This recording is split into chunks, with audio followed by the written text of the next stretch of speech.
तुमच्या लक्षात आलं का? हे आलंच पाहिजे. रामाचं बाळ पण काढलं गेलं आणि कृष्णाचं बाळ पण असं उमलू दिलं. रामा, तू कुणाचा मुलगा आहेस असं वागून जमायचं नाही. रामा, असं करायचं नाही. रामा, तसं करायचं नाही. कृष्ण काही नाही, गोठ्यापासून राजवाड्यापर्यंत गाईच्या गोठ्यामध्ये होताच. होता का नाही? होता. गाई राखत होता. हो, गाई राखत होता. खोड्या करत होता. मला नाही वाटत की रामाने कधी कुणाची खोडी काढली असेल. कुठे रामायणात उल्लेख आहे का कुणाच्या की रामा तू खोड्या करू नकोस रे बाबा? रामा, हे खोड्या करणं बरोबर नाही.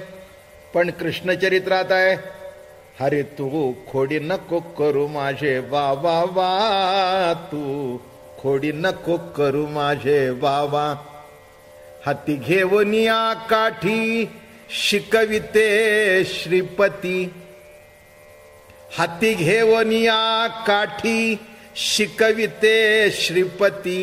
यमुनेची माती खासी का का का. अरे तू खोडी नको करू माझे बाबा वा, तू खोडी नको करू माझे बाबा. अरे बाबा, खोड्या करू नकोस. रामाला कधीही कोणी सांगितलं नाही, कारण राम असंच बसायचं. रामाला शिकवलंच होतं, मोठी माणसं आल्याबरोबर नीट बसावं, दर्शन घ्यावं. कृष्णाची सगळी तरास निराळी. नको ते करायचं आणि थापटत बसायचं. जेवढी सध्याच्या मुलामध्ये क्रीडा बघतात तेवढी सगळी कृष्णात होती बरं का. आनंद भोगत होता, आनंद भोगत होता. अहो काय त्या कृष्णाची लीला आहे तुम्हाला सांगू. असं तिथे सगळं झालं आणि ते इतकी जमीन सुंदर होती, मार्बलची पॉलिश केलेली, त्याच्यात त्याचं तोंड दिसू लागलं. दिसल्याबरोबर त्याला वाटलं हे कोण आहे माझ्यापेक्षा सुंदर. तो तिकडून असं करतोय, तेही असं करतोय. आईला विचारते कोण आहे. आता इतका अज्ञानी आहे का अनंतकोट ब्रह्मांड नायक? इतका ज्ञानी आहे का? पण लक्षात ठेवा, कृष्णाने असं केलं असंच म्हणावं लागतं. हीच क्रीडा आहे आणि हीच लीला आहे. असा बसला तर लीला नाही. जरा कुणाच्या चिमटा काढ, कुणाच्या खोड्या कर, जाता जाता एखाद्या गवळ्याच्या पोराला टपली मार, एखाद्या गवळणीचा पदर पकड. रामायणात कुठे वाचलंय की रामाने जाताना रस्त्याने कोणा बाईचा पदर पकडला? रामा, दशरथनंदन. असं बोलणं कळलं का? मी मर्यादा पुरुषोत्तम सांगतोय, ते बरोबर आहे, बरोबर आहे. तुम्हाला जर सध्याच्या काळामध्ये कानफाटात खायचे नसेल तर रामासारखे वागा, आणि हौस होत असेल तर होऊ द्या पुढे. म्हणून लक्षात ठेवा, अनुकरणीय राम आहे, अनुकरणीय राम आहे, पण सुखदुःखाशी सामोरं जाण्याकरता आदर्श कृष्ण आहे. त्यावेळेला रामाचं चरित्र बघावं आणि कृष्णाचं तत्वज्ञान ऐकावं. म्हणून रामाने कधीही तत्वज्ञान सांगितलं नाही. तत्वज्ञान सांगण्याच्या भानगडीत हाच बाबा पडला. रामाने कुठे तत्वज्ञान सांगितलं का? नाही. ऐकलं, होय गुरु महाराज आपण म्हणाल ते खरं. हा म्हणाला, तुम्ही बिमी नाही, मी म्हणेल ते खरं. काय म्हणजे एक लक्षात ठेवा, कृष्णामध्ये देवत्व दिसतं तशी गुंडगिरी सुद्धा दिसते. रामामध्ये आहे का कुठे? मी का सांगतोय तुम्हाला, सर्व अंगाने परिपूर्ण अवतार. म्हणून लक्षात ठेवा, मुक्त होण्याच्या भाषा कोण करतो? ज्याला जीवनामध्ये परिपूर्णतेचा आनंद भोगता येत नाही. तो कृष्ण सर्व बाजूने आनंद भोगत होता. लहानपणी काय तुम्हाला सांगू, त्या गायी काय चारायला जायच्या, आनंद काय लुटायचा, लोणी काय चोरायचं. अरे काय चोरायचं? हा, रामाला जरी वाटलं असतं की शेजारच्या घरात जावं खावं, बिलकुल जाता आलं नाही. किती बंधन त्या रामाला. यांनी पोरं जमवायची बरं का, पोरं जमवायची, दगड मारायची बरं का, ते लोण्याचे गोळे काढायचे, खायचे, सगळ्याला वाटायचे, वानरांना वाटायचे. काय हौस आहे हो. मग आता मला सांगा, हा लीला पुरुषोत्तम दामोदर, फारच आनंद, फारच आनंद. आणि चरित्रामध्ये इतका गोडवा आहे त्या बरं का, इतका गोडवा आहे, इतकी लीला, इतक्या खोड्या आहेत की सगळ्यांना बघून आनंद वाटतो की आम्ही एखादा मुलगा खोड्या करायला लागला तरी म्हणतो अगदी कृष्णासारखा आहे बरं का. खोडकर हो खोडकर, फार खोड्या. म्हणजे तुम्हाला एक सांगू का, त्या खोड्याचा सुद्धा आई वडिलांना आनंद वाटत असतो. तुम्हाला माहितीच आहे, सगळे संसारिक आहात. 2-4 दिवस ते खोड्या करणार पोर आजारी पडले की नाही, मग ती आई असे डोळे, का हो चेहरा उतरला नाही हो, माझा बाबा आता काही करत नाही हो, काय 2 दिवस तापांनी फणफणलाय हो. काय मी म्हटलं, काल तो ओरडत होता ना भयंकर खोड्या. अहो नाही हो, ते निराळा आहे, पण त्याच्या खोड्याने घर भरून आलं, त्याच्या खोड्याने जीवनामध्ये आनंद आला. मी परवाच पंढरपूरला सांगितलं, एका बाईला 10 वर्षांनी पोर झालं बरं का, आणि त्या पोराला घेऊन निघाली देवदर्शनाला पैठणी नेसून, आणि ते पोर नेमकं त्या पैठणीवर गडबड केली. सबन ते भिजलेलं सगळं अमकं तमकं. आता मी संसारिकच, मी बघितलं, हसलो तिकडे बघून ते सगळं. मला म्हणाले, बाबा महाराज, मी म्हटलं बाई 8,000ची पैठणी काय झालं. म्हणली बघा ना कसं करून ठेवलं. म्हटलं कसं करून ठेवलं का म्हणतेस, एवढ्या करता नवस केला होतास ना. याजसाठी केला होता 8 तास. 8 तास कशा करता होता. नाही म्हटली महाराज अगदी बरोबर आहे, अगदी बरोबर आहे. त्यांनी जरी माझं पातळ भरवलं तर त्या भरवण्यात सुद्धा कौतुक आहे. कळलं का, हे प्रेम आहे, हे प्रेम आहे. शेजारच्या पोरांनी असं नुसतं ओढली ना पैठणी, चुरगळली ना, वळणच नाही हो. कसलं ते शेजारच्या बाई वळण लावत नाहीत. आणि हिचं केलं तरी असू द्या, यादसाठी केला. कळलं का, कृष्णाच्या खोड्यामध्ये सुद्धा आनंद आहे, एक लीला आहे, एक कौतुक आहे. आणि म्हणून लक्षात घ्या, इथे प्रत्येकाला असं वाटतं की जीवनामध्ये आनंद भोगावा, आणि आनंद जो तुम्हाला मला मिळणार आहे तो कृष्णाच्या अवतारातच मिळणार आहे. आणि अशा कृष्ण परमात्म्याने लीला करत करत करत कृष्ण एका धर्माच्या अधिष्ठानावर आहे. धर्म संस्थापनार्थ मी युगायुगामध्ये अवतार घेतो. पण एक लक्षात आलं का, धर्माच्या उच्चतम पीठावर असून सुद्धा गंभीर नाही, मोठा मजेशीर आहे, मोठा उच्च पदावर आहे. धर्माचं पीठ निर्माण केलं गीतेच्या माध्यमातून. आज हजारो वर्ष, लाखो प्रवचन झाली असतील गीतेवर, पण ती गीता कधी जुनी झाली नाही. एवढा धर्माचा शास्ता झाला, पण एवढा असून सुद्धा गंभीर नाही. उलट अर्जुन गंभीर झाला होता, त्याचं गंभीर पण दुष्ण्या देऊन काढून टाकलं. अरे काय रे तोंड वाकडं करून बसलायस, काय तुझं थोबाड, काय तोंड वाकडे केलेस, उलट धनुष्यबाण घे हातात. आणि एक लक्षात ठेवा, धनुष्यबाण हातात घेण्याकरता गीता सांगितली, खाली ठेवण्याकरता नाही. कशा करता गीता सांगितली लक्षात ठेवा. कर्म सोडणं हा कृष्णाचा उपदेश नव्हे, तर योग्य पद्धतीने कर्म करणं हाच कृष्णाचा उपदेश आहे. कर्मस्वामी तू कृष्णनाथा, विषयावर येऊ.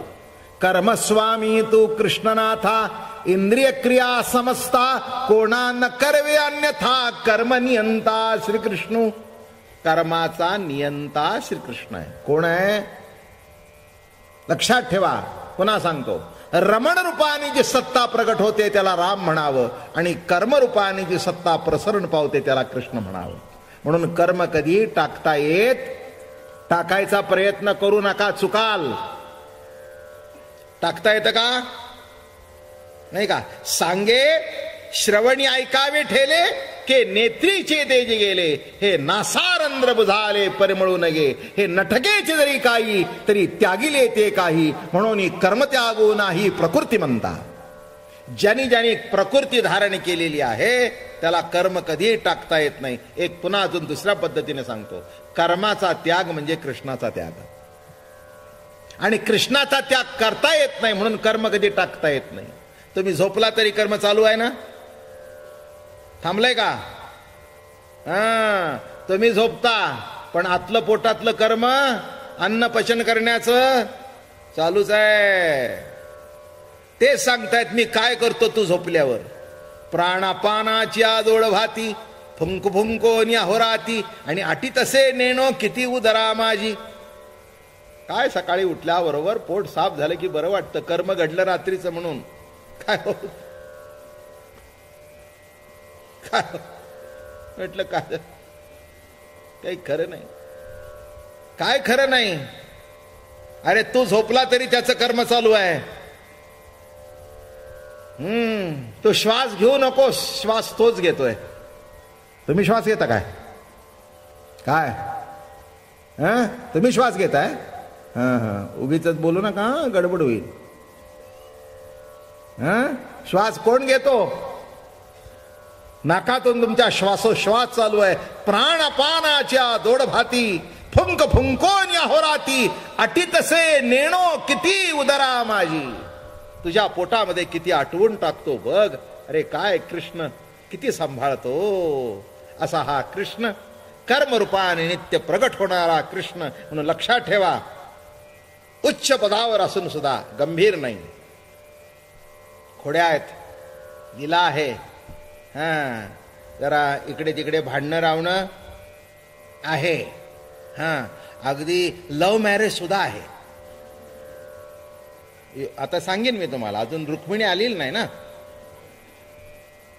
म्हणून एखाद्या तुमच्या पोरांनी लव्ह मॅरेज केलं तर वाईट वाटण्याचं कारण नाही. आपल्या देवाने तो आदर्श घालून दिलेला आहे.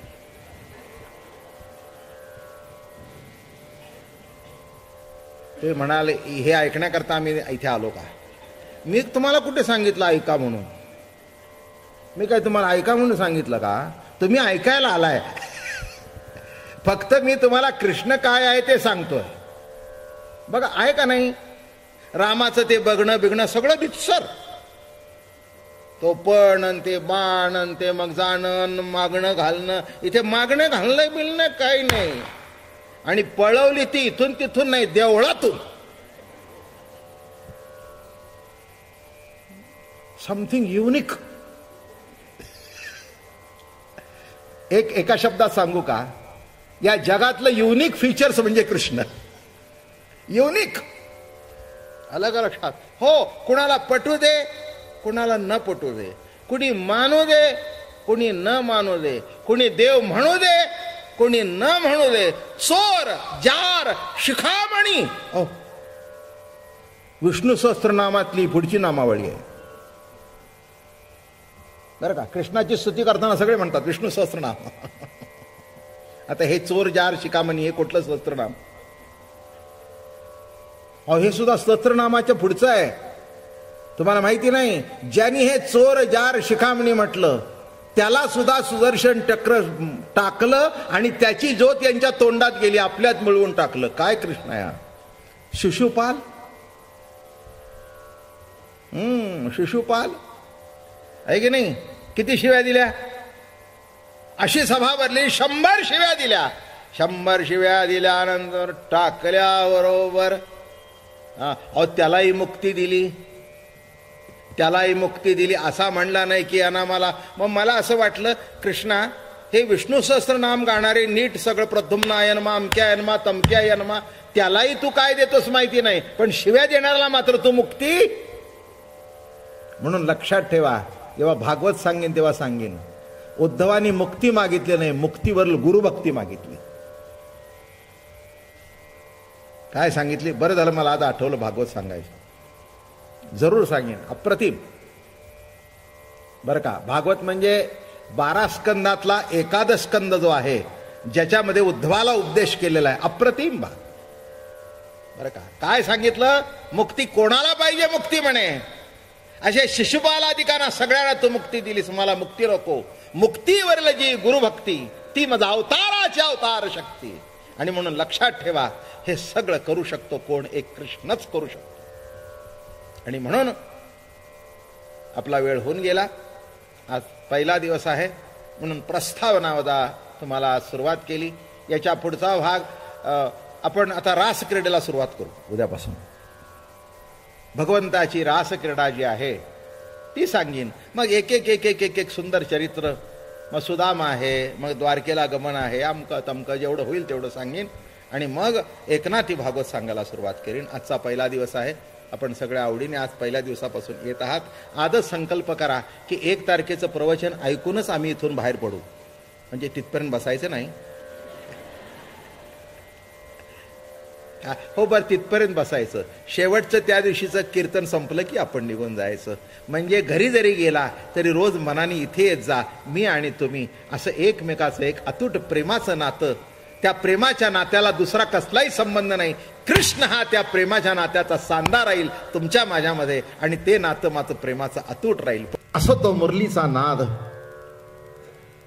गोपिकांच्या कानामध्ये शिरल्यानंतर जीवन कृतार्थ झाल्याचं वाटलं. बेभान झाल्या. वनामध्ये कागे आल्या ती सकाळ आणि बेछोट सुटल्या. कोणी वेणी घालते तर कोणी केस विंचरते तर काय करते. ओहो हो हो. खालच्या पापणीला काळजळ लावलेलं आहे तर वरचेला लावलेलंच नाही. बावरले मी हरी, बावरले मी हरी, केली सत्वारे जादूगिरी, बावरले मी हरी. इतकी बावरून गेली, काहीतरी हरीने जादू केली. वेणी विसरली, फणी विसरली, पती विसरली, सुत पतीची मावळली वार्ता. हे ऐकायला अवघडत आहे. कोणी म्हणतील हा का परमार्थ आहे का काय? आपल्याला नवऱ्याला विसरावं आणि दुसऱ्याची हाक मारल्याबरोबर जावं. म्हणूनच कृष्ण चरित्र कळायला अवघड असतं बरं का. कृष्ण चरित्रातली जी भानगड आहे ती इथेच आहे. म्हणून कृष्ण चरित्र ऐकण्याकरता आणि वृंदावनाला जाण्यापूर्वी घडलेली शेवटची लीला आहे. माणसं परमार्थ ऐकण्याकरता सुद्धा वयात यावी लागतात.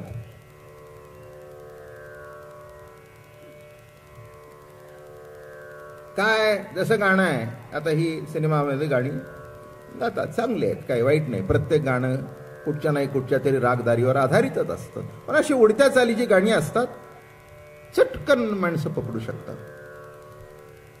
पण क्लासिकल म्युझिक हे अभिजात संगीत आहे. त्याची रुची लागण्याकरता काळ जावा लागतो. इतकं लवकर ते ऐकायला बरं वाटत नाही. शब्द ऐकायला बरे वाटतात बरं का. हो, पण ताना बिना माणसांना ऐकणारा वाटतं. हा का ताण काढतोय आपला? स्वतः मार की ताण, आमचा का ताण काढतोस? पुढचं बोल. मला माहिती आहे एका गवई गात होता, त्याने गायला काही नाही, नुसते 1-2-3 शब्द.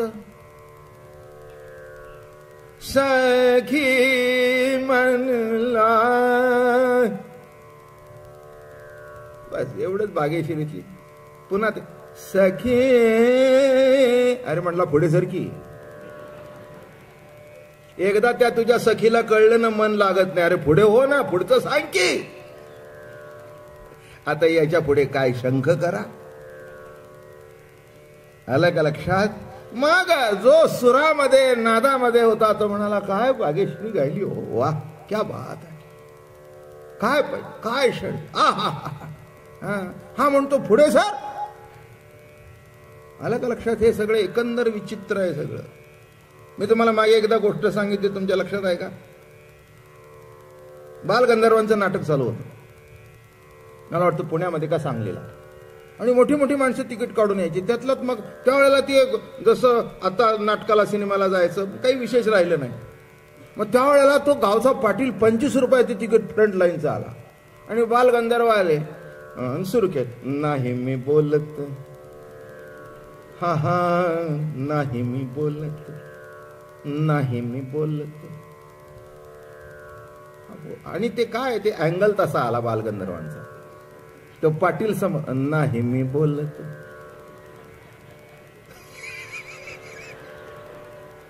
नाही मी बोलत नाथा नाही. काय म्हणला 25 रुपये तिकीट काढून हे ऐकायला आलो का? नाही मी बोलत. का बोलत नाही ती सांग.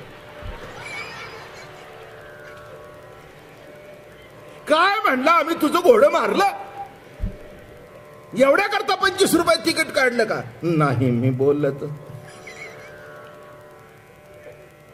आता मला सांगा, असे जे श्रोते बसले तर काय बाबा महाराजांनी कपाळ एवढे दिवस राशीत काय ऐकलं? बरोबर आहे, जोंधळ्याची रास भरत होतो. आता काय नाही नाही काय सांगावं, काय अवघड आहे. तसं गाणं ऐकण्याकरता, प्रवचन ऐकण्याकरता, कीर्तन ऐकण्याकरता तिथे लेवल आपल्याला यावी लागते. म्हणजे त्या त्या विषयामध्ये तो रमतो. नाही तर उगीच काहीतरी सांगून उपयोग नाहीये. आणि म्हणून लक्षात घ्या की कुणाला वाटेल काय हा बायका. अरे नारद सुद्धा आपल्या भक्तिसूत्रामध्ये म्हणतात, प्रेम असावं तर कुणासारखं, गोकुळच्या गवळणींच्या सारखं. त्यांना दुसरा दृष्टांत भेटला नाही. प्रेम कुणासारखं? अनिर्वचनीय प्रेम स्वरूपा मुका स्वाद नवत. प्रेम हे अनिर्वचनीय आहे बर का. आणि कुणासारखं? गोकुळच्या गवळणींच्या सारखं. मी म्हटलं एवढं प्रेम कबीरजी तुम्हाला केव्हा नारदांना दिसलं? लक्षात ठेवा, ते प्रेम ओळखण्याकरता अंतःकरण सुद्धा त्या जातीचं व्हावं लागतं. तसं हा का सांगतोय प्रस्तावना? तुम्ही म्हणाला हे काय परमार्थ आहे का? पतीच्या शेजारी निजली होती आणि त्याला सोडून ह्याच्या मागे लागली. काय बाबा महाराज हे शिकवता काय? आणि असल्या देवाच्या कथा सांगता काय? हे तुम्हाला ते काय असतं, तुम्हाला आता ते सगळं काहीही माहिती नाही. जाती भीती गळ्यात आहेत का तुमच्या कोणाच्या? जाती जाती पीठ जळायचं आहे का? जळलं का कधी? बर जळलं. तो खुंटा निघाला का कधी?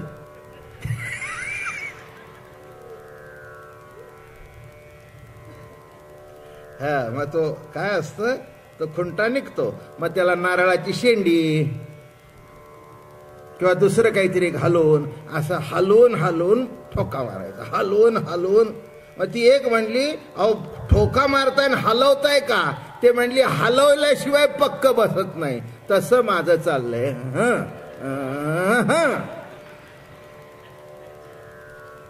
काय हलवून हलवून तुमचा खुंटा पक्का करायचा आणि तुमच्या डोक्यातून स्त्री किंवा पुरुष किंवा काम किंवा वासना हे बाजूला टाकून द्यायचं. सामान्य कामातून बाहेर पडायचं आणि आत्मकामापर्यंत जायचं. सामान्य रतीतून बाहेर पडायचं आणि आत्मरतीशी एकरूप व्हायचं. तेवढ्या करता ही प्रवचन आहेत. म्हणून नीट लक्षात ठेवा हे विषय ऐकताना सुद्धा. नाही तर म्हणाल घरी जाऊन विचारलं काय सांगितलं? ते म्हणले कृष्णाची बासरी ऐकली आणि त्या बायका आपल्या नवऱ्याला सोडून गेल्या. नवरा म्हणला तुला याच्याकरता पाठवतो का मी तिथे? म्हणजे हे आणि हे जर तुमच्यात घडलं तर हाच माझ्या प्रवचनातून घडलेला ब्रह्म घोटाळा, फार मोठा घोटाळा होईल. आणि म्हणून इथे हे माझं वर्णन नाही आहे. शुक महामुनीने हे सांगितलेलं आहे. त्यांना जे प्रत्यक्ष दर्शन घडलं की कशी अवस्था झाली बर का. अवस्था कशी झाली? बावरले मी हरी केली सत्वारे जादूगिरी. बावरले मी हरी. बावरले हरी मी. वेणी विसरले. काय काजळ कुठे घालतायत, काय कुठे घालतायत, कशाचं काही नाही. त्यावेळेला सुद्धा लिपस्टिक होतं. तुम्ही आजच होता असं नव्हे. बायका पूर्वीपासूनच रंगरंगोटी करत होत्या. हे सगळे काही जे काही आज कपड्यांचे वगैरे प्रकार आहेत त्या काळामध्ये सुद्धा होतेच. नाही असं काही नाही आहे. कुणी काय कुठे लावते, कुणी काय करते सगळे कृष्णाला सुद्धा कळे नाही काय भानगड आहे. त्याला का कळत नव्हता? कारण मुळातली भानगड तोच होता बर का. मुळातली भानगडच तो होता. लक्षात घ्या, आपल्या जीवनाच्या सुद्धा भानगडी त्याच्या भोवतीच विणल्या जात आहेत. त्याच्या भोवतीच गोफ विणला जातोय, त्याच्या भोवतीच हा फेरा धरला जातोय. नाहीतर काय आहे हे बघा, त्याने आपल्याला जन्माला घातले म्हणून या भानगडी नाही का. जन्मालाच घातलं नसतं तर या भानगडी झाल्या असत्या का? चांगलं का वाईट का पाप का पुण्य, नवरा का पोरं का बाळ, खरं का खोट, आपल्याला पवित्र व्हायला पाहिजे. आपण कशाला भानगडी? लक्षात ठेवा. आणि जेव्हा महाराज इथे म्हणतायत वनामध्ये का आला ती सकळा, नामा म्हणे आयशा गेल्या देवापाशी आनंद मानसीन समाये. आणि मग आल्या सगळ्या अशा उभ्या राहिल्या, गच्च झालं सगळीकडे वातावरण, सगळ्या येऊन उभ्या राहिल्या. हा असा बघतोय त्यांच्याकडे की जणू काही त्यांची ओळखच नाही आणि याच्याशी आपला काहीही संबंध. असा हलबाड, मोठा मोठा चित्तचोर, मोठा लबाड बरं का, खटनट, त्याच्या इतका दुसरा कोणीच नाहीये. आणि काय सांगू तुम्हाला, येऊन उभा राहिला असा बघतोय त्यांच्याकडे.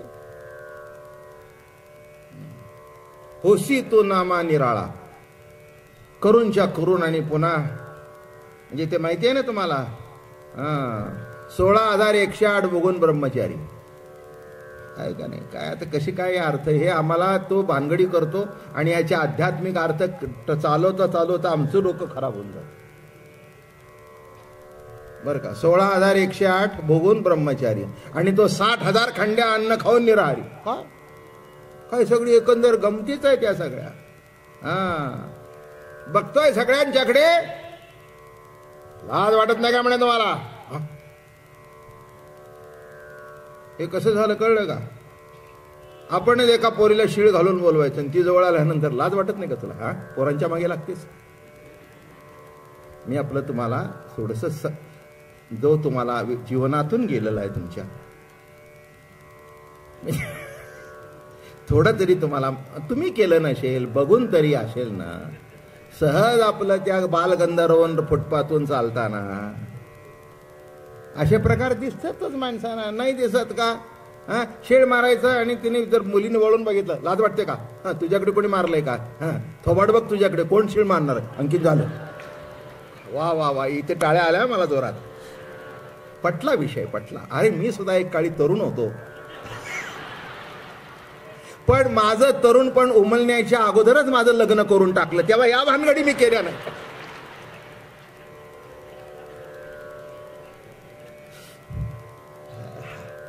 काय ह्या भानगडी करण्याची पाळीच आली नाही, कारण मिळाली चांगली मिळाली. कुणाकडे शीळ घालण्याची गरजच नाही.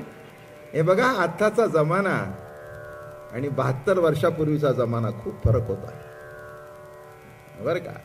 पण मजा म्हणून आता काय, आपल्या प्रवचनात रंग भरायचेत ना, आनंद लुटायचा आहे ना. नाही नाही, हे चरित्रच असं घडलंय. बोलवलं त्यानी, पावा वाजवला त्यानी, हाक मारला त्यानी आणि नावं ठेवतोय तोच. काही जीवाला वाटत नाही का? निशी माझी व्याघ्र फिरता ती राणी, जावे सकाळ अशी घराता, ऐकोनी आईसे कठीण वचन चालिले जीवन नेत्रातून. अरे काय म्हणे, काय अक्कल आहे की नाही? रात्रीचे 12 वाजले. अरे ज्या वेळेला बायका घरातून बाहेर पडत नाहीत अशा वेळेला, आणि त्यात तुम्ही सुद्धा सगळ्या तरुण बायका घरातून बाहेर पडता, काय लाजवीज वाटत नाही का? काय सांगावं तुम्हाला. अतिशय दुःख झालं सगळ्यांना. आणि काय या गप्प बसलेला बघितल्याबरोबर फार फार बोलायला सुरुवात केली त्यांनी. शाणा चतुर आहेसी. आणि त्याच्यामध्ये काय घडलं, महत्वाची गोष्ट सांगतो आज. हे सगळं त्यांनी बोलायला सुरुवात केली, नावं ठेवायला सुरुवात केली. काय तुमचं नाव तर संपेलच, पण तुमच्याबरोबर मला सुद्धा संपवाल तुम्ही.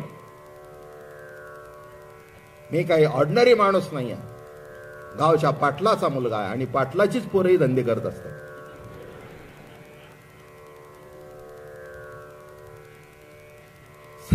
माफ करा मला, नाही ते इतिहास काढून बघितलं गावगावचा तर काय आहे नाही का. ज्याच्या हातात सत्ता आहे, ज्याच्या हातात पॉवर आहे. पाटील म्हणजे आडनावाचा पाटील नाही, इथे माझे बरेच शिष्य आहेत. ते पाटील म्हणतील आम्हाला तुम्ही बोला, तुम्हाला बोलायचं काय संबंध काय, तू काय केलीस का भानगडी? काय आपण घरामध्ये सुद्धा एकमेकाला म्हणतो, काय पाटीलकी करताय? बोलणं कळलं का? काय पाटीलकी म्हणजे जो हुकुमशाही गाजवतो त्याला आपण म्हणतो काय पाटीलकी करताय. आता हा कोणाचा मुलगा? नंद पाटलाचा.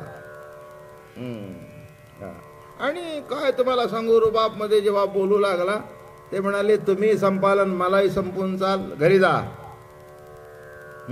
शाणा चतुरायसी नाटका वैकुंठ नायका विचारावे, कामाग्नी कृश पडिले सकळ मांडियेला खेळ मनमथाचा. अरे मुरली वाजून वाजून आमचं जीवन बर्बाद करून टाकलंस. घर बरं वाटेना, संसार बरं वाटेना, जीवन आमचं संपून टाकलंस. आणि आता आम्हाला विचारतोस की कशा करता आला. तितक्यात तिथे एक प्रमुख गोपी होती, तिचं नाव राधा होतं. ती अशी पुढे आली. ते म्हणाले महाराज आपण फार हुशार आहात, बोलण्यामध्ये चतुर आहात, सर्वच गोष्टीत चतुर आहात, किंबहुना चतुरा तू शिरोमणी गुण लावण्याची खाणी. कशा आहात तुम्ही? चतुरा तू शिरोमणी गुण लावण्याची खाणी. चतुर आहात, त्यातले शिरोमणी आहात आपण. आपल्याला मी काय शिकवावं, पण एक आपल्याला जर आज आम्ही रोज आपलं प्रवचन ऐकतो, तर आज आमची एक गोष्ट ऐका की. बार बार बोला, लवकर बोला, कारण लवकर तुम्ही घरात जायचंय, मलाही घरात जायचंय. मी माझ्या आवडीने नादामध्ये वीण वाजवत होतो. आम्ही काही वाजवू नाही का आमच्या? आणि आम्ही पुरुष आहोत, रात्री बाहेर पडू शकतो. पडा पडा. काय म्हणजे पुरुष झालं म्हणजे काय? तुम्हाला सगळ्यांना बेरर चेक दिली की काय? विस्तार करायचा म्हणजे पदाची कोर सोडून नाही, वाटचाल करायची म्हणजे मूळ ठिकाणाला विसरून वाटचाल करून जमत नसतं. प्रवास करतो ह्याला महत्व आहे, पण प्रवास करत असताना योग्य रस्ता आणि शेवटी मुक्काम पोचणं हे महत्वाचं आहे. तसं या ठिकाणी जी आपली आता सुरू झाली, आजचा 4था दिवस आहे, चांगली गोष्ट आहे. उपस्थिती पहिल्या दिवसापासून सुंदर आहे, दिवसेंदिवस वाढत आहे.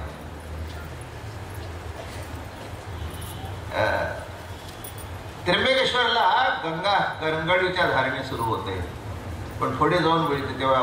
पण मला इथे सांगायचं आहे, इथे करंगडीने सुरू झाली नाही.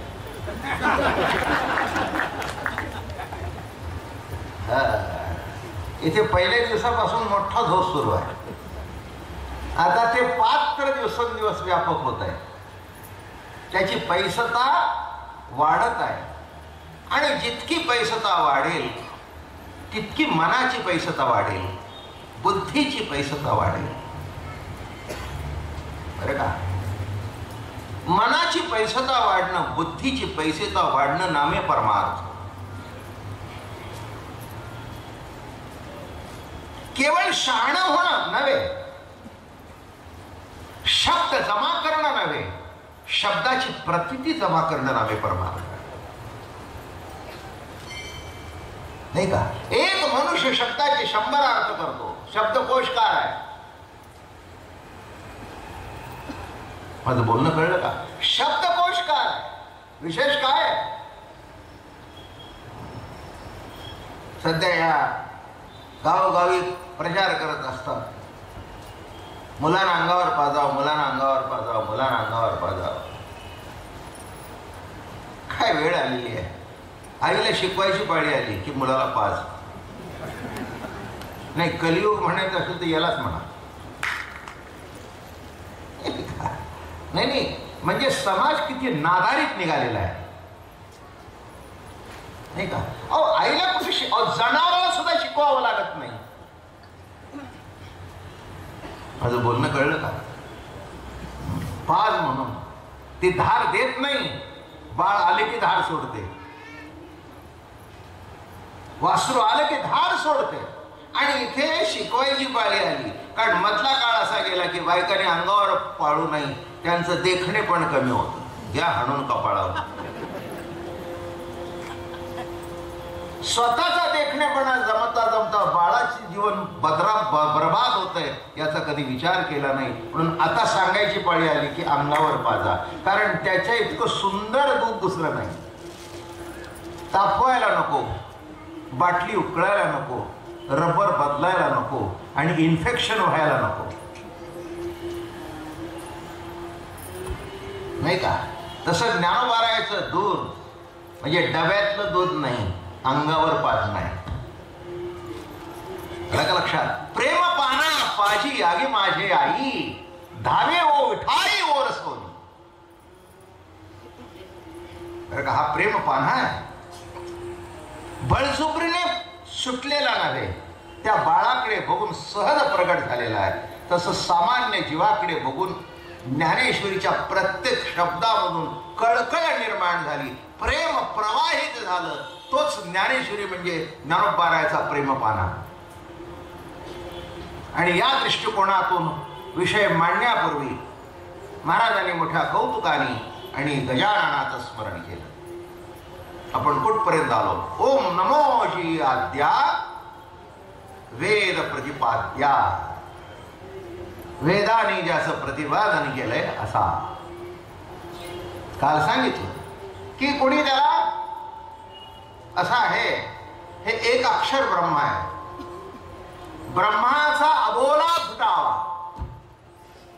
ब्रह्माचा अबोला कोणत्या शब्दाने फिटला? तर ओम.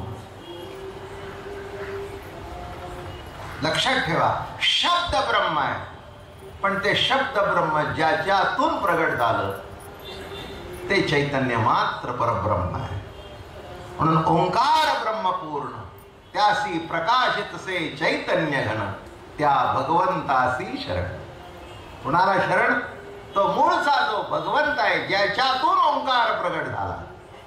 ओंकार हे काय आहे? त्या निर्गुण परमात्म्याचा निर्देश आहे. काय आहे? निर्देश. आकाश म्हणजे काय? पोकळी. आकाश म्हणजे काय? आकाश म्हणजे पोकळी. मी गमतीने सांगत असतो, माणसांना कळत नाही. हे पंक्ती बिंक्तीमध्ये पूर्वीच्या काळी माणसं म्हणायचे, सावकाश जेवा.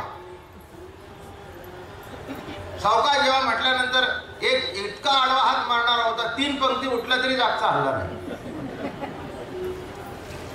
म्हणजे हात धुवून गेले तरी जागचा हल्ला नाही. माणसं म्हणले, अहो काय करताय तुम्ही? नाही म्हणले, हेच म्हणले सावकाश जेवा. त्याचा अर्थ असा आहे, स अवकाश जेवा. आलाय म्हणून कोंबू नका, पोटात आकाश ठेवून देवा, अवकाश ठेवून देवा, जागा ठेवून जेवा. आडवा हात मारला तो लवकर वर जा, लवकर आडवे वा. स अवकाश शब्दाचा अर्थ काय? स अवकाश. पोटामध्ये अवकाश म्हणजे पोकळी. पोटामध्ये भूक ठेवून जेवा. उगीच लग्नामध्ये जिलेबा फुकटच्या खायला मिळत आहेत बरं का. पूर्वीच्या काळी काही 4 आणे आहेर करायचा, अमक्या तमक्याचे 4 आणे, जिलेब्या 50 खाऊन यायच्या. माझं पूर्ण कळलं का? नीट लक्षात घ्या. तसं जेवताना कसं जेवा? स अवकाश. तसं तर पोकळी आहे. आता ह्याला काय नाव ठेवलं? अवकाश. आकाश ठेवलं, जमलं. म्हणजे त्या आकाशाला, त्या पोकळीला निर्देश काहीतरी. बोर्ड घातला तर कुठेच जाणार नाही, शिवायला गेलं तर शिवता येणार नाही, नाही का? आकाशाला हात लावणं म्हणजे हे हात लावतो हे आकाशच आहे. आलं का लक्षात? पृथ्वी, आप, तेज, वायू आणि आकाश हे जे सगळं बाकीची 4 पंचमहाभूतापैकी आकाश सर्व ठिकाणी व्यापून आहे. पोटात आहे, कानात आहे, नाकात आहे, हे सगळं भरले ते आकाशानेच बसलंय. म्हणून नीट लक्षात घ्या. शेवटी एक महाराजांचा अभंग आहे, आकाशी अवकाश आत्मा असे. पृथ्वी, आप, तेज, वायू, आकाश आणि त्याच्या पलीकडे आकाशी अवकाश आत्मा असे. म्हणून त्याने धरून ठेवले सगळ्याला. म्हणून या ठिकाणी जो विषय चाललेला आहे असा जो ओंकार, कुठे त्यांनी निर्देश उपजली या बाळकासी, नाव नाही तयापासी, ठेवलेनी नावेसी ओ देत उठी. म्हणून काय नाव ठेवलं? ओम तत्सत. हा 17 अध्यायामध्ये विषय आला. काय झालं? उपजली या बाळकासी, नाव नाही तयापासी, जन्मलेल्या मुलाला काही नाव असतं का? नाही. मग ठेवतात. मग त्याची सवय होते. काय माधव, प्रभाकर, बरं का, ही नाव. मग त्या नावाने हाक म्हणा. विठ्ठल, पांडुरंग, ज्ञानोबा, तुकोबा, जशी जशी नावं ठेवाल मग त्या नावाचं त्याच्यावर त्या नावाने आपण हाक मारत जातो. आणि त्या नावाने हाक मारत झाल्यानंतर लाख माणसाच्या समाजात हाक मारली तरी तो ओ देतो. ठेवलेली नावेसी ओ देत उठी. तसं जे ब्रह्म आहे त्याला काय नाव ठेवलं? ओम तत् सत. इथेच विषय ठेवतो. तसं ओंकाराचं महत्व काय आहे? तर निर्गुण ब्रह्माला काहीतरी निर्देश असावा. बरं का. आता निर्गुण म्हणजे काहीच नाही, नाही का? निर्गुण म्हणजे काय? नाही का? याच्यातून वाद निर्माण होतात. आम्ही निर्गुण उपासक, तुम्ही सगुण उपासक. सगुण उपासक खालच्या दर्जाचे, निर्गुण उपासक वरच्या दर्जाचे. बरं कर, खालचं काय आणि वरचं काय मला काही कळत नाही. इथून तिथून परब्रह्म, इथून तिथून सत्ता एकच आहे. खपुष्पाची पूजा बांधोनी निर्गुणा पाहुण्या पूर्ण तृप्त झाला. काय म्हणतात ज्ञानोबराया? खपुष्पाची पूजा, साधण्याची फुलं.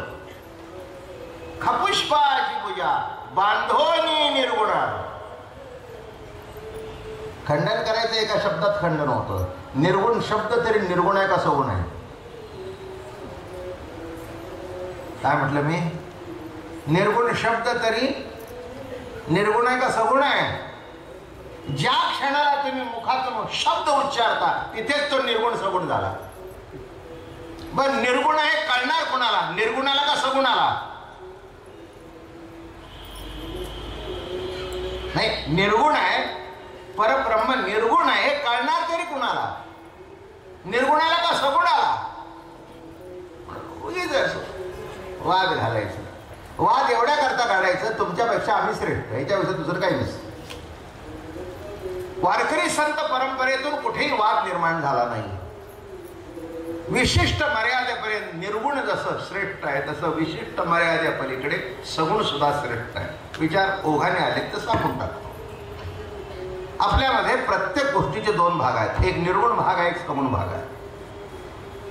बरोबर आहे? तुम्ही म्हणता भूक लागली,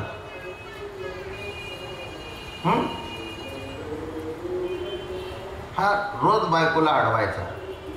कशाला जाणं बसते उगीच आपलं रिकाम टेकड्या पड्यात जाऊन बसायचं. भावा महाराज आल्या म्हणून आपले गेले की बसले जाऊन. ते म्हणले उगीच काहीतरी बडबड करू नका, अधिक मास आहे, मी तुमचं जेवण बिवण करून जाते ना, काही कमी आहे का? पण काय ऐकायचंय काय? जगात देव आहे का? देव दाखव मला आणि मग प्रवचनाला जा. ते म्हणले आत्ता नाही सांगत, जाऊन येते उद्या सांगते.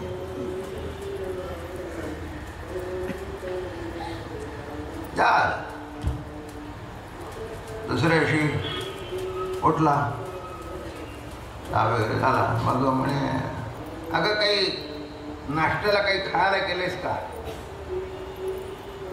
मला भूक लागली आहे. नाही, मला काही कळलं नाही. मला काही कळलं नाही. काय कळायचं म्हणले? भूक लागली आहे. ते म्हणले भूक दाखवा. दाखवा मग वाढते. नशीब माझा आता तरी कळलं.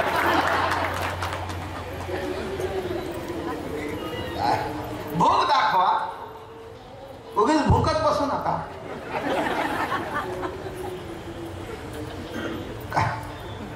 भूक दाखवा मग वाढते. अशी कुठे भूक दाखवता येते का? बोला पुंडलिक वर्ग काय? म्हणाला शहाणी झालीस. म्हणला पुन्हा अजून पष्कळ ऐकायचंय म्हणली तुम्हाला. मग म्हणलं जरा पाणी आण, तहान लागली. दाखवा. दाखवा, नीट लक्षात ठेवा. मग ती भूक दाखवायची असेल तर पुन्हा तो येऊ लागला. म्हणला आता मला कळलं उत्तर वर का. सगुण भुकेचं दर्शन ताट पुढे ठेव म्हणजे दाखवतो भूक लागली की नाही.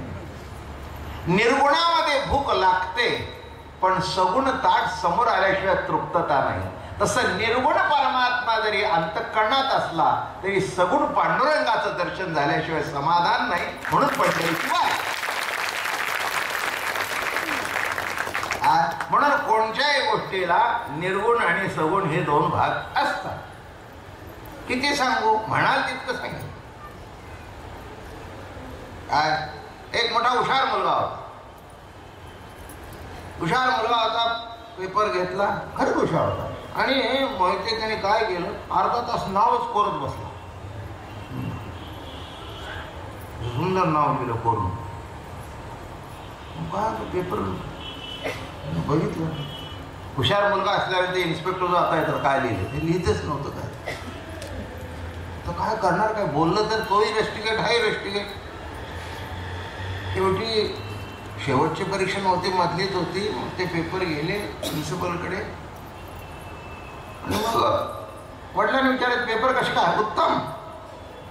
सगळेच प्रश्न मला येत होते, उत्तम.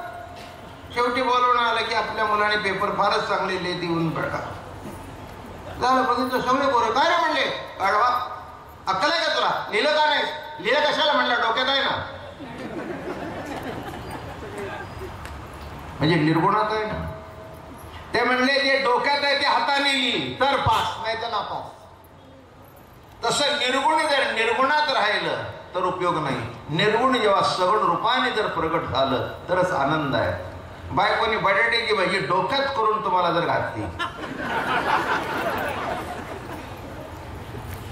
तर भजी कालवायचं भांड बायकोच्या डोक्यात घाली. काय म्हटलं मी, म्हणला मी डोक्यात अशी बटाटे कापले, असं भज केलं. आता म्हणला काय सांगू, माझ्या भुकेचं भज झालं. अगं प्रत्यक्ष ताटात येऊ दे. तसं सगुण श्रेष्ठ का निर्गुण श्रेष्ठ हा वादच संतांनी केला नाही. सगुण निर्गुण जयाची ही अंगे तोची आम्हा संगे क्रीडा करी. जो परमात्मा विशिष्ट भूमिकेपर्यंत निर्गुण आहे आणि विशिष्ट अवस्थेमध्ये सगुण आहे, असा सगुण रूपाने निर्गुण रूपाने परमात्मा. म्हणजे दादा महाराज फार सुंदर सांगायचे, काय द्रष्टे पुरुष होते. हे बघा ते काय सांगायचे, दिसतं ते सगुण, दिसत नाही ते निर्गुण. जयाची अंगी, पाठ दिसते का, नाही ती निर्गुण, दिसते सगुण. जयाची अंगी नाही, पाठ दिसते का तुम्हाला, नाही पण आहे ना, आहे. तसं सगुण आणि निर्गुण याचं कॉम्बिनेशन म्हणजे तुमचं माझं जीवन. तसं इथे चर्चा करायचा भाग नाही आणि वाद करायचा भाग नाही. तसं जे स्वरूप आहे ते कसं आहे, विशिष्ट अवस्थेमध्ये सगुण आहे, विशिष्ट अवस्थेमध्ये निर्गुण आहे. म्हणून दोन्ही रूपाने नुसतं निर्गुणावर आडून चालत नाही. निर्गुणाचं महत्व वाढवण्याकरता सुद्धा सगुण व्यक्तीच लागते. निराकारी ओस दिशा येत इच्छा पुढत असे. काय म्हणतात महाराज, अरे निराकारामध्ये दिशा ओस आहे, पण संत बघितल्यानंतर आमची इच्छा पूर्ण होते. म्हणून संतांना आम्ही देव रूपाने पुजतो. केल्या प्रतिमा निज कल्पना अतिउत्तम. संत हे प्रत्यक्ष पुरुषोत्तम. बघा उभी अशी आहे भागवतातली, मी निर्गुणत्व ब्रह्मपूर्ण, मी निर्गुण निराकार परमात्मा आहे, मी निर्गुणत्वे ब्रह्मपूर्ण. पुढचा आहे का, पण साधू चालते बोलते ब्रह्मदान. तयासी निघाल्या शरण जन्म मरण बाधेना. केल्या प्रतिमा निजकल्पना अतिउत्तम. प्रतिमा मांडणं, प्रतिमा बसवणं उत्तम आहे, पण प्रत्यक्ष देव कसा आहे हे जर बघायचं असेल तर माझे जे भक्त आहेत, साधू आहेत, त्यांचं दर्शन घेतलं, त्यांचं रूप बघितलं म्हणजे माझं रूप बघितल्यासारखं. किती उत्कृष्टता. म्हणून मी निर्गुणत्वे ब्रह्मपूर्ण, पण साधू चालतं बोलतं ब्रह्मदान. म्हणून या ठिकाणी जे शब्द मांडले वेद प्रतिपाद्या,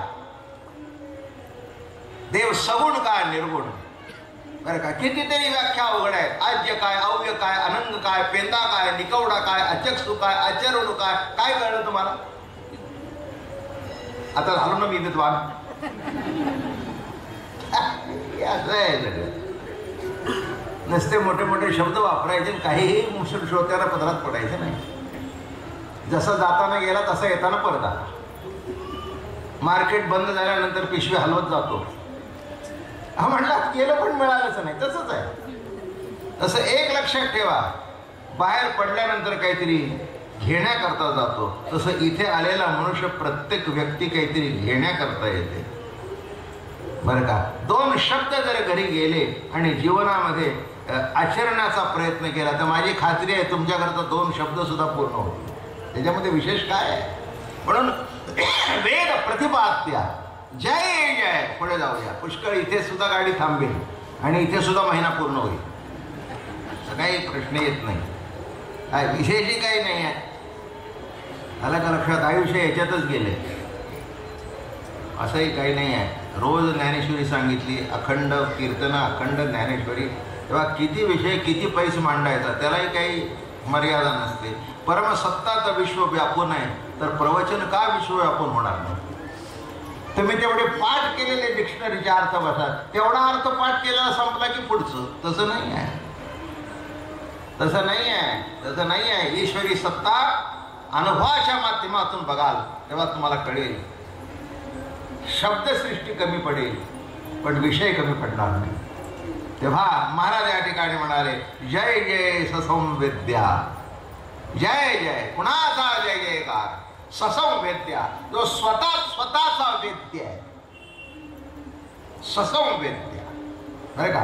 काही आता दृष्टांत देतो, ओवीच सांगतो माऊलीची. सूर्य उदय झालिया, सूर्य सूर्यची पहावा धनंजया, तेवी माते भजावया मीची. काय उभी आहे बघा प्रतिम. सूर्य उदय झालिया, सूर्य सूर्यची पहावा धनंजया. सूर्याचा उदय झाल्यानंतर एक शाळेग्रस्त ते म्हणले सूर्याला बघण्याकरता निघालोय, 6 सेलची बॅटरी. ते म्हणजे येडबिड आहे काय? सूर्याला बघण्याकरता सूर्य सूर्याच्या प्रकाशात बघावा, तसं माझ्या ज्ञानानेच मला जाणवं. ससंवेद्य काय म्हणतात? ससंवेद्य. जाणण्यात परमात्मा हा परिच्छिन्नपणाने जाणण्याचा विषय होऊ शकतच. काय म्हटलं मी? सूर्याला सूर्याच्या प्रकाशात बघावं. बघा ससंवेद्य. कोणी सांगावं मग कळावं असं नव्हे. ससंवेद्य. सहज प्रकट होत आहे नाही का? सहज वारा सहज ससंवेद्य नाही का? ऊन सहज ससंवेद्य, पाऊस सहज ससंवेद्य. तो स्वतःचा वेद्य आहे, कळलं का? म्हणून तुम्हाला म्हणावं लागतं पड पड पड पड. सरकारचे पैसे वाचले, आता ढगाला इंजेक्शन द्यायचे. अब्जावधी रुपये खर्च होतात तेव्हा कळतं एका ठेंबाची किंमत. आणि याने म्हणायचं we don't believe in God. एक मोठा आला, मला म्हणाला बाबा महाराज, मराठी बोलत होता पण त्याला वाटलं महाराजांना इंग्रजीमधून सांगतो. मला म्हणाला Baba Maharaj tell you frankly I don't believe in God. म्हटलं well and good, it's quite natural that you don't believe in him, but he believes you, that's why you are alive. नाही का? तू देवाला मानलास न मानलास काय फरक पडतो? काय काय काय फरक आहे काय? ते म्हणलं आम्ही देवाला मानत काय फरक पडलाय? मानलं तरी काही फरक पडत नाही, न मानलं तरी काही फरक पडत नाही, बरं का. बायकोला मानावी लागते, आईला मानावी लागत नाही. तिला केली म्हणून सोडता येते, दुसरी करता येते. आईला सोडता येत नाही, धरताही येत नाही, कळलं का?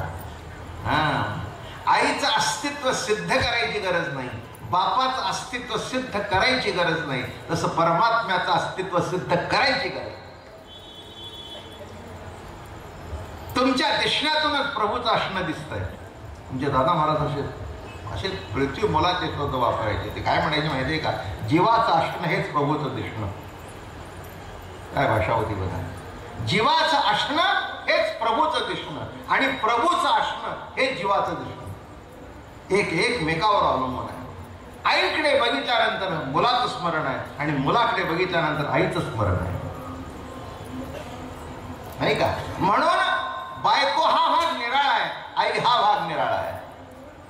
तसं मिळवायचं ज्ञान निराळा आहे आणि स्वसंवेद्य आहे. स्वसंवेद्य आहे. गुणमय ज्ञान मिळवायचं असतं, वृत्ती ज्ञान मिळवायचं असतं, सत्ता ज्ञान मिळवायचं नसतं, फक्त आहे हे कळायचं असतं. म्हणून बायको गोरी असावी का काळी असावी, शिकलेली असावी का नसावी, हुंडा घेतलेली असावी का तशी असावी, तुम्ही म्हणू शकता. तुम्ही म्हणू शकता जाऊ दे म्हणणार काळी असली तरी चालेल, पण एक 10 लाख हुंडा घेऊन पाहिजे. दुसरा म्हणला नाही आपल्याला दिसायला चांगली पाहिजे. 10 माणसात गेलं तर. दुसरा म्हणला दिसायला द्यावे असले चालेल पण स्वयंपाक करणारी पाहिजे. आता इथे सर्व तुम्ही म्हणू शकता काही गोरी पाहिजे, तुम्ही म्हणू शकता काही काळी पाहिजे, तुम्ही म्हणू शकता काही शिकलेली पाहिजे, तुम्ही म्हणू शकता काही न शिकलेली पाहिजे. काय म्हणू शकता? काहीच म्हणू शकत. म्हणून ज्याच्याबद्दल चॉईस नाही ती आई आणि जिच्याबद्दल चॉईस आहे ती बायको. काय म्हटलं मी? तसं देवाबद्दल चॉईसच नाही. तुम्ही मानला तरी आहे, न मानला तरी आहे. ससंवेद्य. काय शब्दाचं विवरण चालू झाला? ससंवेद्या. बरं का? पुष्कळ सांगण्यासारखं, पण आता थोडकं चालत नाही, ते तिथेच गाडी थांबून जाईल. काही नाही. ज्ञान शब्दाचा अर्थ सत्ता मात्र ज्ञान, गुणमय ज्ञान आणि वृत्ती ज्ञान. गुणमय ज्ञान शब्दाचा अर्थ कळलं तरी हरकत नाही, न कळलं तरी हरकत नाही. कानावरून जाऊ दे, माझी 100% खात्री आहे. आजपर्यंत 1000 कीर्तन ऐकली तरी हे शब्द तुमच्या कानावरच जाणार नाहीत. मला माहिती आहे बाजारात काय मिळतं. पंढरपूरच्या आळीतलाच न्याय. संत सज्जनी मांडले दुकाने, जे जया पाहिजे ते आहे रे. आलं का लक्षात? लगेच नको ती घटापटाचं ज्ञान सांगतील, पण परमसत्तेबद्दल नेणीवच असेल. काय शब्द आहे? सत्ता मात्र ज्ञान, गुणमय ज्ञान आणि वृत्ती ज्ञान. आपण गुणमय ज्ञानाबद्दल बात करू. गुणमय ज्ञान म्हणजे विशिष्ट गुणाचं ज्ञान, ते प्राप्त करून यावं लागतं.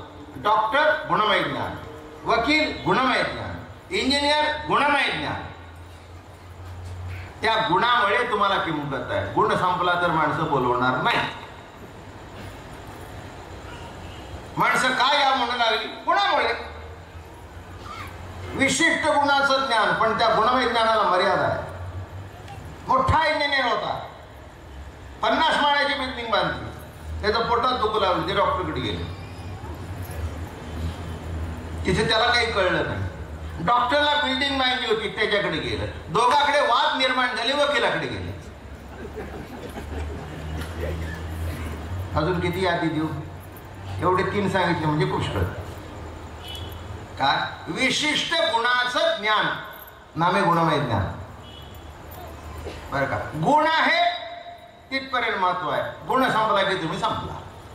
म्हणजे गुणाच्या आधाराने प्राप्त झालेलं ज्ञान नाही, गुणाच्या आधाराने प्राप्त झाले. बाकी तुम्हाला किंमत काय? मोठे मोठे गवई असतात, गाणारे असतात, आवाज चालतो तिथपर्यंत किंमत, आवाज संपल्यानंतर किंमत शून्य. या महाराष्ट्रामध्ये 2-2 तासाच्या बैठकीला 5-5, 6-6 लाख रुपये घेतलेली माणसं मला माहिती आहे. हो, 6-6, 7-7 लाख.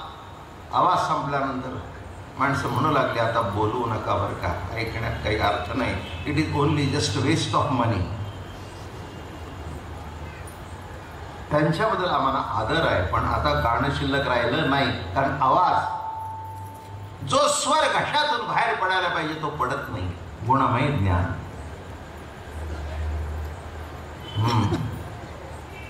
दृष्टांत वाईट आहे, पण मला सांगावं असं वाटतं, खरंच शोकांतिक आहे बरं का.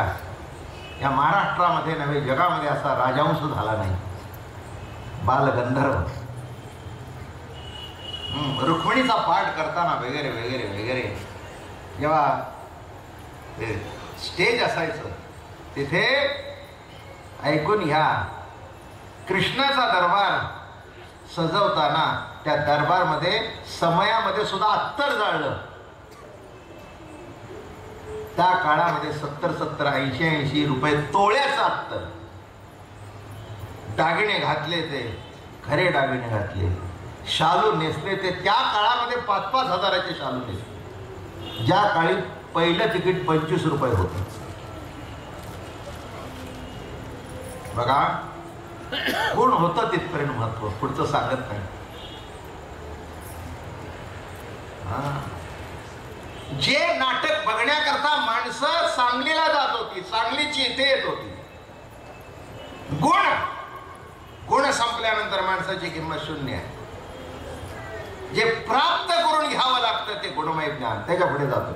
वेळ आपल्याला घालवायचा. वृत्ती ज्ञान. वृत्ती ज्ञान शब्दाचा अर्थ वृत्तीने स्वीकारलेलं ज्ञान. मुळात जन्माला आला तेव्हा तुम्ही कोण आहे? ब्राह्मण आहे का, क्षत्रिय आहे का, वैश्य आहे का, कोण आहे? चांभार आहे का, सुतार आहे का, कोण आहे? कोण आहे? नाही, कोण आहे? तेली आहे का, तांबूळ आहे का, कोण आहे? कोणीच नाही. मग तुम्हाला सांगितलं तर आपण आमकं बरं का, त्यांच्याकडे जाऊ नको बरं का, म्हणजे वृत्तीने स्वीकारलं. वृत्तीने स्वीकारलं मी ब्राह्मण आहे, वृत्तीने स्वीकारलं मी क्षत्रिय आहे, वृत्तीने स्वीकारलं मी वैश्य आहे. बरोबर आहे ना? वृत्तीने स्वीकारलं मी मराठा आहे, वृत्तीने स्वीकारलं मी कुणबी आहे, वृत्तीने स्वीकारलं मी पाटील आहे, वृत्तीने स्वीकारलं मी देशमुख आहे. कशाने स्वीकारले? वृत्तीनेच. कीर्तनाला येऊ लागला, वारकरी संप्रदायाची माळ घातली, वृत्तीत बदल झाला. मग जी वृत्ती म्हणत होती मी आमकी आहे, बरं का, जरा पुढे जाऊन सांगतो. मग ब्राह्मण, क्षत्रिय, वैश्य, शूद्र, मग गुणमय म्हटल्यानंतर म्हणतो मी डॉक्टर आहे, मी वकील आहे. वृत्तीने स्वीकारलं. मग कालांतराने म्हणतो, मग भाषा बदलते, मी जीव आहे. काय शब्द आला? मी जीव आहे. मग प्रवचन ऐकल्यानंतर म्हणला मी ब्रह्म आहे. म्हणून मी जीव आहे हे जसं वृत्ती ज्ञान आहे, तसं मी ब्रह्म आहे हेही वृत्ती ज्ञान आहे. कारण वृत्तीने जे स्वीकारलं जातं ते ज्ञान, जे बदलतं ते वृत्ती ज्ञान. वृत्तीने काय स्वीकारलं? मी ब्राह्मण आहे, ब्राह्मण. मी जीव आहे, जीव. मी ब्रह्म आहे, मी ब्रह्म.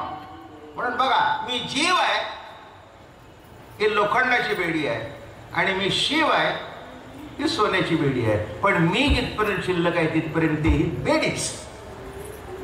दोन्ही वृत्ती ज्ञान आहे. आणि परमार्थ वृत्ती ज्ञानाच्या पलीकडचा आहे.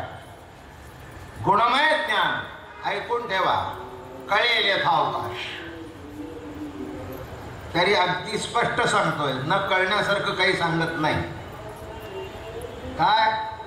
वृत्तीने बघा, आता एका इंटरकास्ट मॅरेज होतं. तो एका पाटलाची मुलगी एका दोषाबरोबर लग्न केलं. झालं. केल्याबरोबर काय झालं? ती म्हणली ना ब्राह्मण आहे. उलट झालं. काय झालं? उलट झालं. ब्राह्मणाच्या मुलीने एका मराठा आहे. ब्राह्मण तरी वृत्तीने स्वीकारलं, मराठा तरी वृत्तीने स्वीकारलं. पहिल्यांदा म्हणत होती मी यांची मुलगी, नंतर म्हणू लागली यांची बायको. कशाने स्वीकारलं? कोणी स्वीकारलं? वृत्तीने स्वीकारलं. नीट लक्षात घ्या. नाही, मला सांगा, विशिष्ट काळापर्यंत बाई आपल्या बापाचं नाव सांगते ना, नाही का? लग्नापूर्वी म्हणा ते माझे वडील आहेत, त्यांची मुलगी. आणि मग आता लग्न कार्याला गेल्यानंतर सुद्धा नवरा बरोबर असताना सांगते का, हा कोण तुम्ही? मी त्याची मुलगी. असं कधी सांगितलंय कोणी? नाही. आवडेल तुम्हाला कोणाला?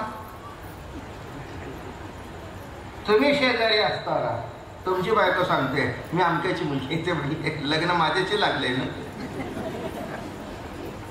म्हणजे आमच्याची मुलगी हे सुटलं, ते वृत्ती जे ज्ञान होतं ते सुटलं, आणि आमच्याची पत्नी आहे हे स्वीकारले. बरोबर आहे? जरा पुढे जाऊ. म्हणून नीट लक्षात ठेवा, अगदी टोकाचं सांगतो, मी ब्रह्म हे सुद्धा वृत्ती ज्ञानच आहे. एक प्रमाण देऊ का? ब्रह्मास्मी अभिमान शुद्ध ब्रह्म नव्हे जाण.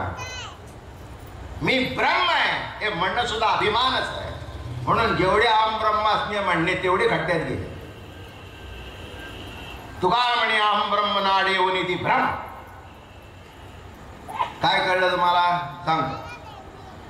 या सर्वांचा परमार्थ अयमात्मा ब्रह्म प्रज्ञानाम ब्रह्म तत्वमस्यादि अहम ब्रह्मास्मि.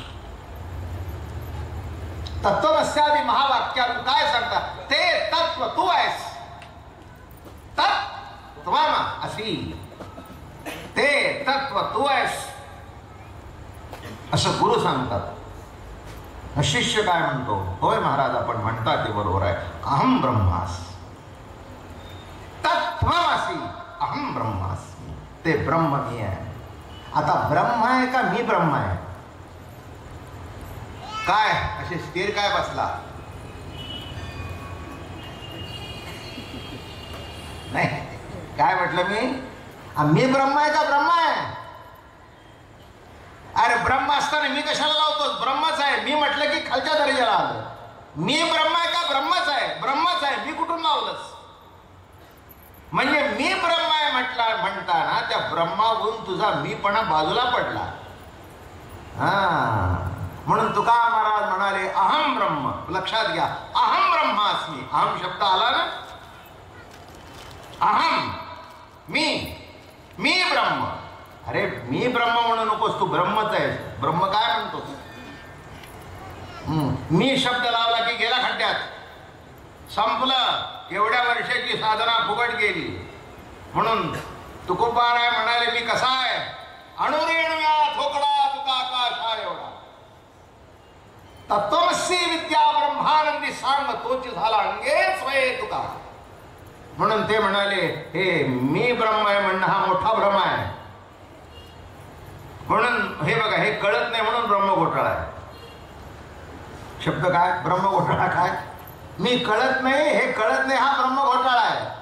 ब्रह्मच आहे पण कळत नाही म्हणून घोटाळा. काय म्हटलं मी? ब्रह्मच आहे पण कळत नाही म्हणून घोटाळा.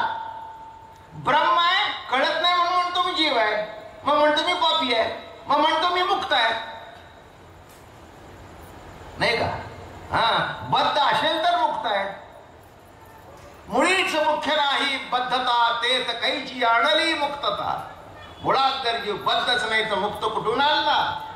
हे बोलण्याची भाषा आहे. हे जे बसतात अगोदर येऊन, काय बाई चांगलं चाललंय, तेवढंच आपलं सुटलं, कुठे अडकली होती?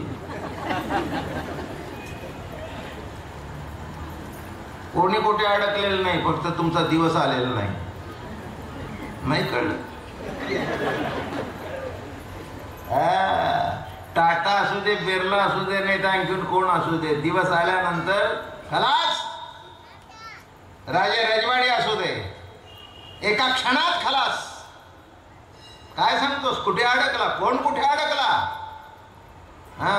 तुम्ही उगीच अडकलाय म्हणला, याच्यात अडकलाय. माझं बोलणं कळलं का? एक तुम्हाला सांगू का, मुलं बाळ आपल्यात अडकलेली नसत, आपण त्याच्यात अडकलेलं असत.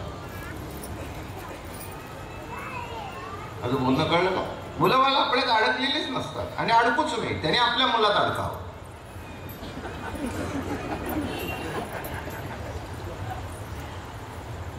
माझी संसारातली थेअरी सुद्धा गमतीची आहे. एक मनुष्य माझ्याकडे आला, मला म्हणला बाबा महाराज, आमचा मुलगा आमच्यावर प्रेम करत नाही. त्याच्यात काय विशेष आहे? तू तुझ्या बापावर प्रेम केल्याची असती का मुलावर केलंस? म्हणलं मुलावर. मग तो त्याच्या मुलावर करतोय, रडतोस का? काय टाळ्या वाजवल्या माणसाने? काय जीवनाची थेअरी आहे? तुमच्या बापाने आपल्या बापावर प्रेम केलं का तुमच्यावर केलं? मग तुम्ही जर तुमच्या मुलावर प्रेम करता तर तुमचा मुलगा त्याच्या मुलावर प्रेम करेल, तुमच्यावर उलट कुठे करणार? आता कवा कळायचं तुम्हाला? केव्हा म्हटलं नाही मी. काय आपला गावरान शब्द आहे, तवा कवा.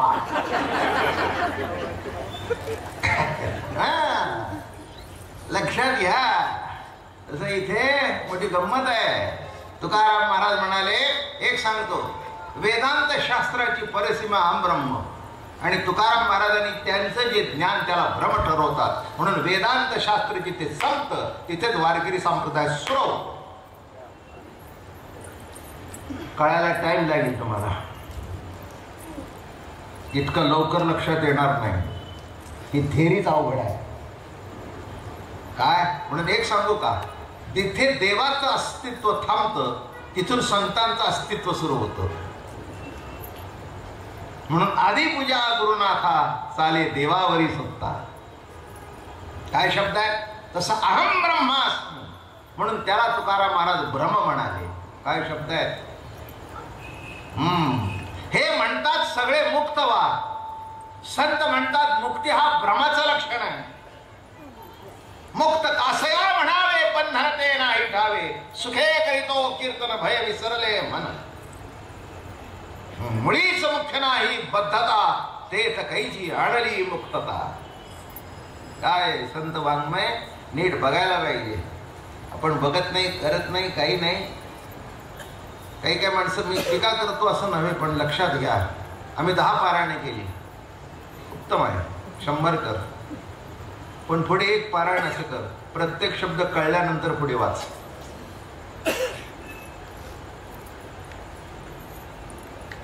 माझं बोलणं कळलं का. एक मनुष्य म्हणाला, मला ज्ञानेश्वरी तोंड पाठ आहे. ज्ञानेश्वरी किती पाठ आहे हे मला करू नको, नामदेवरायचं वचन लक्षात घे, एक तेरी ओवी अनुभवावी. पाठांतर हे बुद्धीचं क्षमता आहे, तुमच्या परमार्थिक वृत्तीचं दर्शक नव्हे. पाठांतर झाल्यानंतर शेवटी कळत नाही, म्हणून पाठात यांच्यात जमीन आसमानचं अंतर राहतं. नामे पाठांतर. शब्द कळला का. शब्दातून शब्द आठवतो म्हणून गंमत सांगतो. हे मध्ये धर्मांतराची बंड चालली, हिंदू मुस्लिम झाले, हे नामके झाले, तमके झाले, आता त्यातले सगळेच आहेत.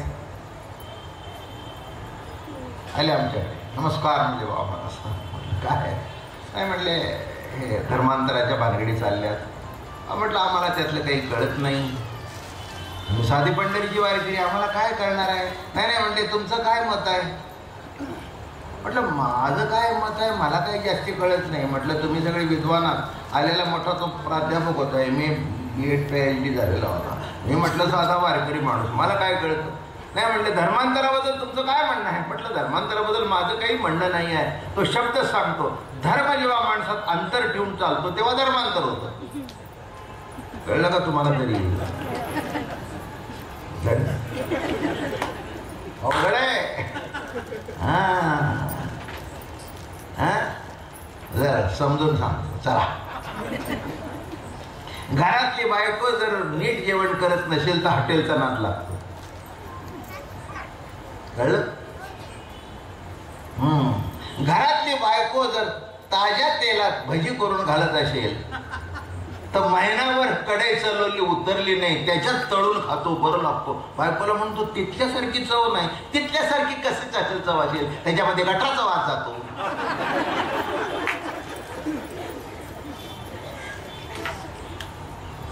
बरं का. एखादी बस जाताना धूर सोडते, ते धूर जातात जातो, तशी चव घरच्याला कशी असेल. माणसानं हॉटेलचे नाद लागायला बायका कारणीभूत आहेत.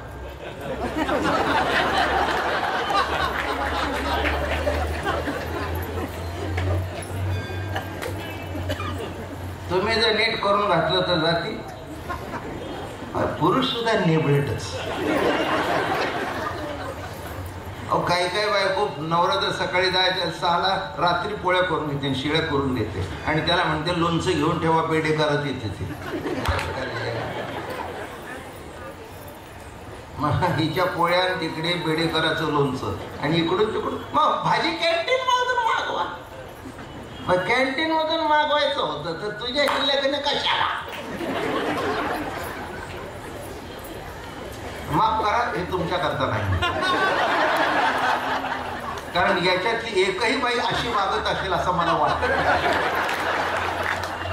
आणि हे असं मी का म्हटलं, कारण पुढे अजून 1 महिना तुम्हाला यायचं. त्यावेळी या माझ्या बोलण्याचा 1 महिन्यानंतर विचार करा.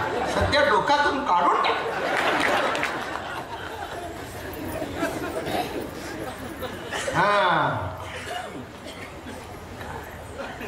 माणसं अवघड असतात, अवघड आहे. का धर्मातून माणसाचं अंतर पडलं.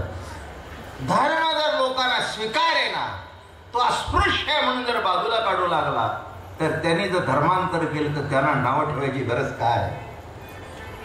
शक्यच झालं. म्हटले याला उपाय काय? म्हटलं याला उपाय नाथांचं वाङ्मय बघा. नाथाने धर्मात जर माणसातलं अंतर कमी ठेवलं, विष्णुमय जग वैष्णवांचा धर्म अंतर मिटलं. खलास. हरिजन वस्तीमध्ये गेले, जेवले.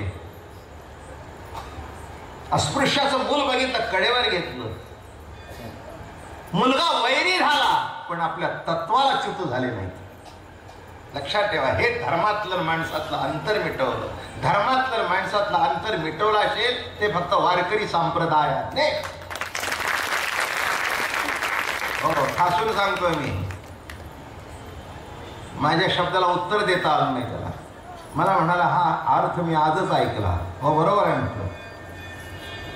कारण तुम्हाला अनर्थ करायची माहिती आहे, अर्थ करायची माहिती नाही. नाही का? धर्माने ठरवलं हा श्रेष्ठ हा कनिष्ठ, नाही का? संतांनी श्रेष्ठ कनिष्ठ ठरवलंच नाही. जे जे देखे भूत ते जे मानिजे भगवंत, हा भक्ती योग निश्चित जाणणार. जे जे बक्षील ते माझं रूप आहे. मग भेदभाव करण्याचं गरज काय? म्हणून नीट लक्षात ठेवा. गुणमय ज्ञान, वृत्ती ज्ञान पुष्कळ सांगण्यासारखं आहे. जरा पुढे सरतो, नाही ते इथेच थांबेल गाडी. काय आता काय सांगू तुम्हाला मी, अवघड आहे सगळे. मला हे असं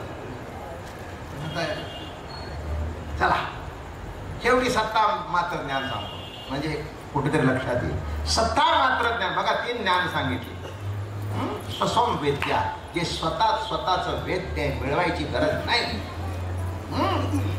हे बघा, आत्माच ज्ञान मात्र पाही, आत्मत्व हे काहीच नाही. म्हणून प्राप्ती अप्राप्तीची काही वार्ताच नसते.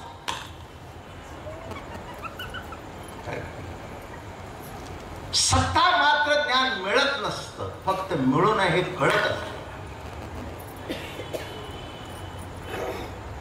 पुन्हा मागचा दृष्टांत. बायको मिळत असते, आई मिळत नसते, फक्त ही माझी आई आहे हे कळत असतं. तसं सत्ता ज्ञान प्राप्त होत नाही.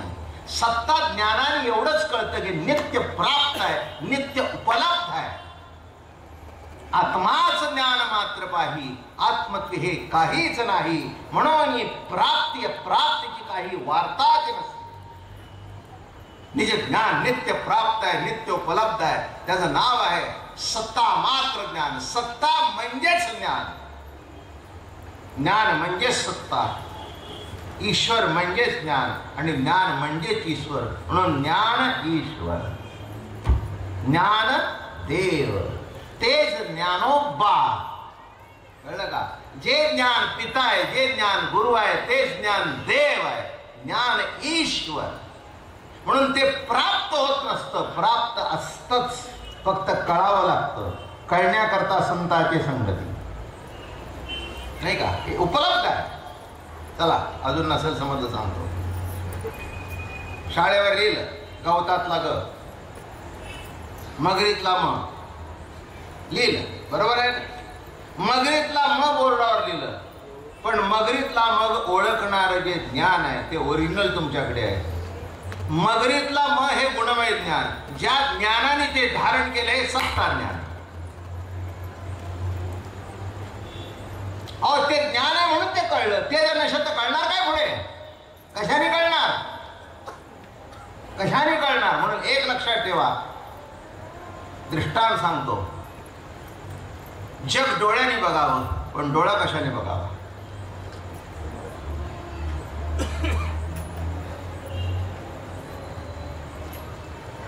काय? डोळा हा परिच्छिन्नपणाने बघण्याचा विषय होऊ शकत नाही. अपरीक्षांना एवढं जाणायचं आहे. काय एक येडं होतं, ते गेले डॉक्टरकडे. ते म्हणले तुम्ही जसे मला दिसता, जग जसं मला दिसतं तसे माझी इच्छा आहे माझा डोळा सुद्धा असा दिसावा, टेबलावर ठेवून. डॉक्टर म्हणले हा मूर्खपणा आहे, असं कुठे दिसतं का? नाही नाही म्हणलं असं दिसायला पाहिजे. असं कुठे दिसतं का? तुम्हाला काय करायचं आहे म्हणले, मी तुम्हाला 50,000 देतो, लिहून देतो. ते म्हणले लिहून दे, मला काय. ते म्हणले फक्त एकच मी करतो, 2 काढत नाही, पहिल्यांदा 1 काढतो आणि एकावर पट्टी बांधतो, आणि ती पट्टी बांधून जर या डोळ्याने दिसलं तर मग बघू असं आहे का कुठे. डोळ्याने डोळा पाहावा. हात डोळ्याने पाहता येतो, पण डोळा डोळ्याने पाहावा. एक मला जास्ती शहाणा भेटला, म्हटलं डोळा असा बघायचा असेल तर आरशात बघावा. हे ना वाटतं काही आमची उन्हानेच केस पिकली. म्हटलं आरशाने डोळा बघावा, पण आरशातला कशाने बघावा? आला का मुद्दा? आरशातला कशाने बघावा? आरशाने, आरशातला डोळा आरशाने बघावा. डोळा डोळ्यानेच बघावा. तसं ज्ञान ज्ञानानेच जाणावं, आणि जाणावं म्हणजे प्राप्त आहे असंच जाणावं.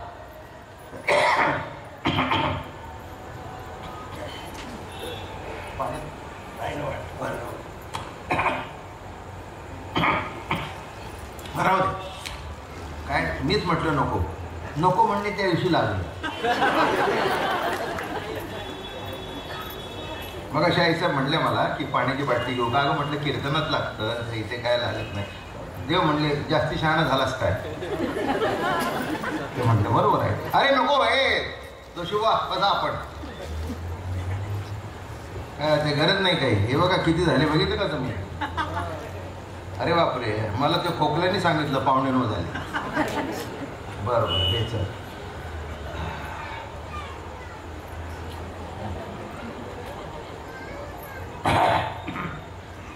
महत्वाचा भाग काय?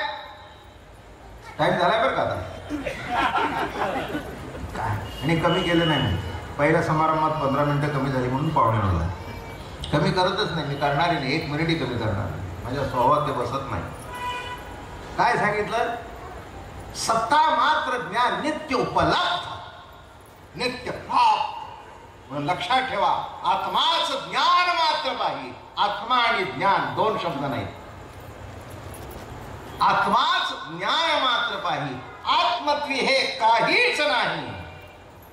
म्हणून प्राप्ती अप्राप्तीची काही वार्ताच नसे.